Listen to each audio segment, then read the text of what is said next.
Le docteur Patrick Zimvoedo est nutritionniste, diététiste. Il est admis dans ce cercle du grand rendez-vous dans quelques poignées de secondes. Le temps pour nous de faire un tour rapide à la régie et de regarder cet élément de Yasmine Damata. C'est une maladie chronique qui se traduit par un taux élevé de sucre dans le sang. Le diabète, une maladie qui touche autant le nouveau-né que l'adulte. Deux grands types de diabète, donc le diabète de type 1 et le diabète de type 2. Le type 1, c'est le diabète de l'enfant et de l'adolescent, par opposition au diabète de type 2, qui est plus le diabète de l'individu qui est adulte. Et si le type 1, c'est une maladie qui est dite auto-immune, c'est-à-dire que les cellules du corps se retournent contre le corps, aboutissant donc à une destruction du pancréas. Le diabète de type 2 est quant à lui plus lié aux modifications du mode de vie, notamment l'alimentation, trop grasse, trop riche, le manque d'activité physique.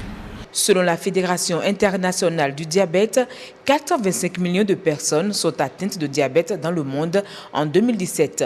À l'instar du monde et très particulièrement en Afrique, on a une augmentation de la prévalence des patients diabétiques. Nous avons un taux de plus de 4%. Si on ramène ça à l'échelle de 10 millions d'habitants, ça fait à peu près plus de 400 000 patients qui seraient diabétiques. C'est énorme. La situation est donc qu'on a de plus en plus de patients diabétiques qui ont de moins en moins de moyens de se prendre en charge. Avec l'évolution du mal, l'OMS, l'Organisation mondiale de la santé, alerte. Le diabète pourrait être la 7e cause de décès dans le monde.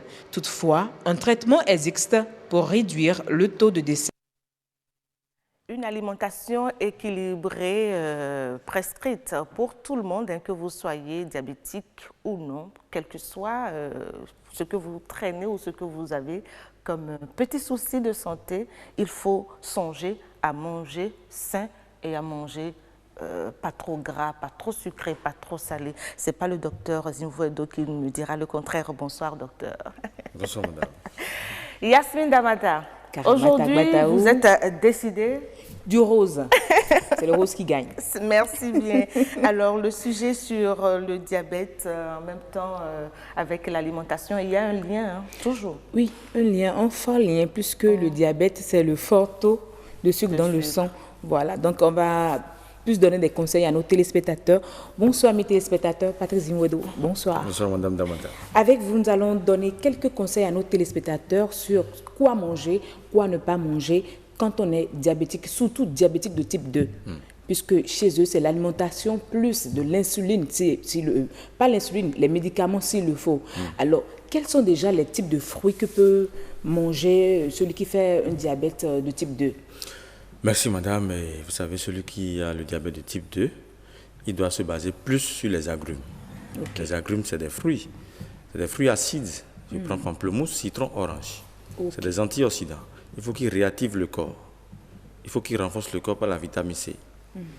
Et il faut qu'ils favorisent le bon fonctionnement du pancréas. En commençant par les matins, jus de citron avec eau tiède. Il prend ça le lundi. Le mardi, il peut prendre du jus de pamplemousse. Et le mercredi, il peut prendre du jus d'orange avec jus de citron. Parce que l'orange est très sucré.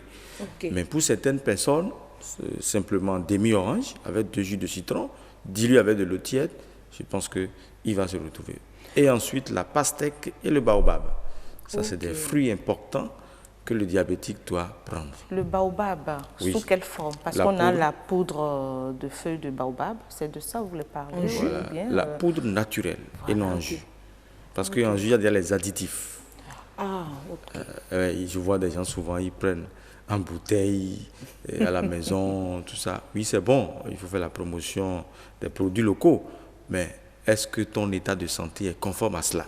L'idéal, c'est d'avoir la poudre chez soi et de faire soi-même son jus. On est sûr de ce qui rentre dedans ou pas. Voilà. Et on trouve la poudre là un peu partout, beaucoup plus dans le nord, hein, parce que c'est un arbre qui pousse. Même dans nos supermarchés.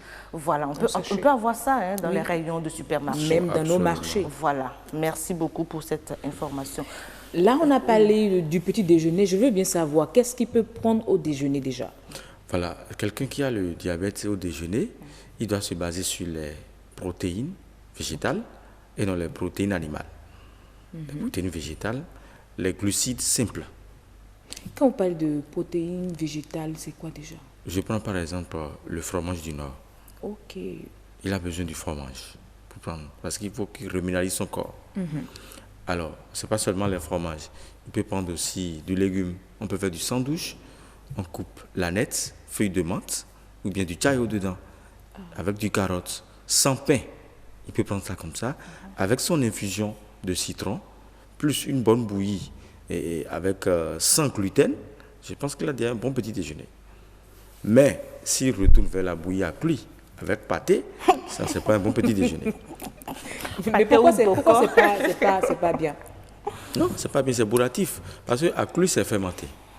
C'est le sucre C'est blanc. riche en glucides, c'est ça? Voilà, le sucre blanc, plus le pâté. Le pâté, c'est la farine blanche. Avec de l'huile. Avec de du l'huile. gras. Bon, il y a quoi dedans? Il n'y a rien, c'est un bourratif. Et pire encore, il se crée des problèmes sans le savoir. Et il va se dire que le docteur m'a prescrit un médicament, et en même temps, il prend son médicament avec ça, ayant de bouillie. Il n'y a aucun complément alimentaire. Le médicament est en l'air, ça tourne, et après, c'est des toxicités. Donc l'idéal, c'est d'éviter déjà la bouillie. Éviter la bouillie à cuire et du pâté. Oui. Quand on est Diabétique. Et on fait du diabète de type 2. Et justement, quand vous parlez de type 2, je voudrais savoir, ça dit qu'il y a plusieurs types de diabète. Oui, il y a le diabète maigre. Et quand tu vois la personne, tu vas te poser la question. Peut-être tu l'as vue il y a 5 ans, 10 ans. Elle a l'embonpoint, elle a la forme. Mais après 4 ans, elles font, ou bien ils font, Ça, se c'est pose le la question, diabète maigre. maigre. Il fait tout, mais il ne prend pas du poids. Il est comme ça. D'accord. Quand on le voit, on se dit, mais il est proche du tombeau. Et qu'est-ce que lui doit manger? Lui, il doit aimer les soupes de légumes. Les smoothies, c'est-à-dire les fruits lisses. On doit faire les fruits lisses et il ne doit pas manger les soirs. C'est quoi fruits lisses? Fruits lisses, c'est-à-dire, tu prends par exemple Les pommes. la banane, tu prends un pastèque, tu mets ça dans une moulinette, tu prends l'appareil smoothie que tu broies et ça devient lisse. C'est ça que les Anglais appellent smoothie. Fruits lisses. Fruits lisses. Voilà. D'accord. Donc on a le diabète maigre et le diabète de type De type 1, de type 1, ça c'est l'insuline. C'est-à-dire son pancréas ne fonctionne plus. Il dépend de l'insuline. Et là, c'est malheureux. Là, c'est malheureux parce qu'il ne Et se ça connaît coûte pas. cher, hein, Ça coûte l'insuline cher. aussi. À chaque heure ou bien à chaque minute, il est à l'insuline. Tantôt, il se retrouve à 0,50, tantôt, il se retrouve à 1,75, tantôt, il se retrouve à 3, Ça va en dents de scie. c'est une inconstance. Voilà. Yasmine Et Damata. on parle également le diabète chez la femme enceinte, Oui, oui. qui présente également des dangers pour la mère que pour le nourrisson. Vous savez pourquoi? Il y a beaucoup de femmes enceintes qui aiment tellement consommer du croissant le matin.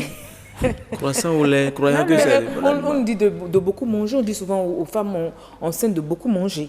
Beaucoup manger, c'est retrouver les macronutriments, les micronutriments en quantité normale, raisonnable. D'où la qualité et quantité. Quand on dit beaucoup manger, c'est manger en qualité Et non en en quantité. Voilà. Mais alors, qu'est-ce qu'il faut éviter quand on est diabétique? Quand on est diabétique, d'abord, on commence par l'igname pilé. Agbeli. Et Cosette igname, Télibo. Igname. Ata. Potévi. Potévico. Il faut éviter ce genre de choses.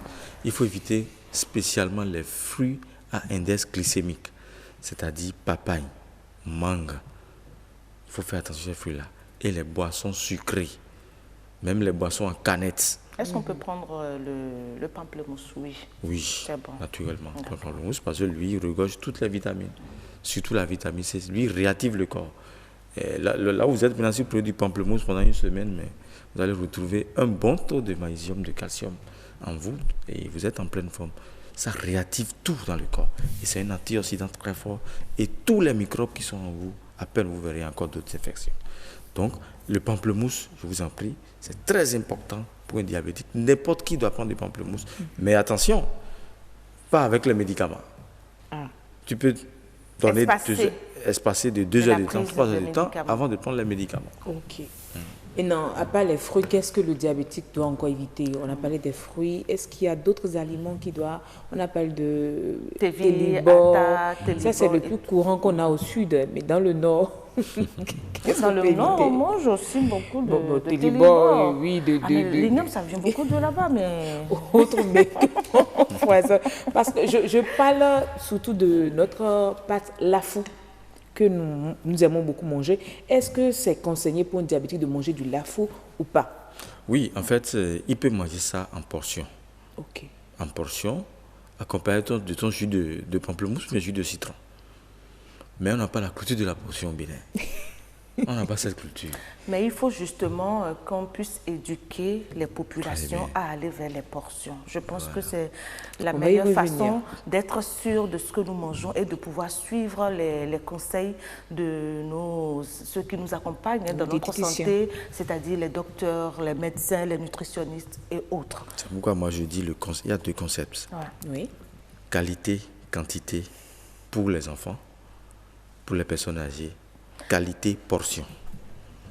Mais on respecte ça, c'est vous qui êtes en santé, on respecte ça, cette portion dans l'alimentation des enfants, des bébés déjà, pour leur faire le biberon, on dit pour telle quantité de lait, cuillerée, ne pas dépasser. Les mamans ne respectent pas. Non, il faut respecter, il y a les prescriptions. Il y a ce qu'on se propose de faire. L'enfant n'est pas rassasié, donc pas normal. Tant que l'enfant pleure, on lui envoie la bouche. Tant que l'enfant pleure, on lui donne le lait. Et c'est comme le docteur l'a dit, Yasmine Damata, il faut qu'on aille vraiment vers les portions. Ah oui, vers les la portions, qualité, vers le la respect quantité et la portion. de la quantité de ce que nous consommons. C'est très important. On ne doit pas exagérer. Yasmine, allez-y. Oui, certains disent qu'il ne faut pas prendre, quand on est diabétique, de ne pas prendre beaucoup de sel. Est-ce vrai? Pourquoi? Oui, c'est vrai, parce que vous savez, quand vous avez le diabète et vous prenez encore beaucoup de sel, vous serez hyper tendu, parce que l'OMS a recommandé 5 grammes de sel par jour. Au moment où la France est à 10 grammes de sel par jour, le Bénin est au plus avec 5 grammes de sel par jour, parce qu'il y a du cube et du sel. Le cube, c'est salé déjà. Oui, très salé. On met du cube dans ce que nous mangeons et c'est très dangereux. C'est les bouillons. C'est le bouillon. Exact. C'est très dangereux pour l'organisme et vous mettez encore du sel dedans. Donc ça, on exagère déjà les 5 grammes de sel. Donc il peut s'exposer à l'hypertension. Et quand il y a l'hypertension, le diabétique, là, rendez-vous vers le neurologue. Hémiplégie. Voilà, le neurologue se charge de toi. Et bien là, tu es confronté à beaucoup de choses. Et donc, à gauche, à droite, tu as des sachets de pharmacie, des cartons de médicaments partout. Et tu n'as pas un repère gastronomique. Tu te poses la question pour dire, mais qu'est-ce que je vais manger? Parce que tu consommes tellement du sel. C'est pourquoi un diabétique doit éviter de manger en ville. Ah, ça, c'est très important. Ça, c'est un conseil très important. Sa femme doit être rigoureuse envers son mari pour dire non, tu dois prendre ça, tu ne dois pas prendre ça, et l'accompagner. Et les célibataires, tous les diabétiques ne sont pas avec une femme. Oui, réglons le problème de tout le monde. Tous les diabétiques aujourd'hui n'ont pas de femme à côté. Enfin, je ne sais pas, mais je me le dis, quoi. Ils n'ont qu'à faire tout possible pour avoir une femme à côté. Vous êtes très utile, hein? Vous êtes très utile, on a besoin de vous à tout moment. Alors, qu'en est-il du rôle de l'eau? L'eau, c'est important. Mais eau minéralisée conseillée par le docteur ou bien du diététicien. C'est pas l'eau de... Quand on dit eau minéralisée, ça dit que l'eau de pompe, là, c'est pas de l'eau minéralisée? Non, c'est pas eau minéralisée. Ah. Non. Eau minéralisée, bon... On ne va pas faire de pub, surtout. Non. Je prends par exemple les forages. Okay. Les forages que nous faisons. L'eau de fontaine. L'eau de fontaine. L'eau de forage. Voilà. Minéralisée. Je prends par exemple, bon, je ne veux pas citer certaines eaux minérales ici, mais... De l'eau en bouteille, c'est ça? Bouteille, parce qu'il y a les grammes dedans. Donc, celui qui est le sujet a besoin de ça. Il a besoin de ça. Et vous verrez que quand il commence à prendre de l'eau minéralisée, ou bien il prépare l'eau du pompe, et il met naturellement du curcuma et du basilic dedans. Il prépare l'eau de pompe, et il met du curcuma. Tout juste, quand il prépare, il met le curcuma et le basilic dedans. Il laisse ça au lendemain, il les sort et il boit cette eau-là, naturellement. Yasmine Damata, je me rends compte qu'en fait, quand nous recevons nos invités, ils nous donnent des astuces assez simples, assez terre à terre, que nous pouvons, enfin, les ingrédients sont là, on peut les avoir, ça ne coûte pas grand-chose. Mais très souvent, on aime se compliquer aussi la vie, on voit très grand, très haut. On voit tout en pharmacie, en fait. Voilà. Alors qu'on a tout, ou presque tout dans la nature. Quand on parle du basilic, du curcuma, c'est dans l'agriculture. L'agriculture, c'est quand on sort, on la trouve. N'est-ce pas, docteur? Parfaitement. Merci beaucoup, Yasmine Damata. Je vous laisse conclure rapidement votre plateau. Je remercie déjà Patrice Ivoedo d'être passé sur ce plateau, nous donner des conseils, les conseils qu'il faut pour vous, diabétiques, qui êtes à la maison. Respectez tous ces conseils diététiques et vous êtes sauvés. Eh bien voilà, c'est la fin de ce plateau Nature et Bien-être, chers amis téléspectateurs.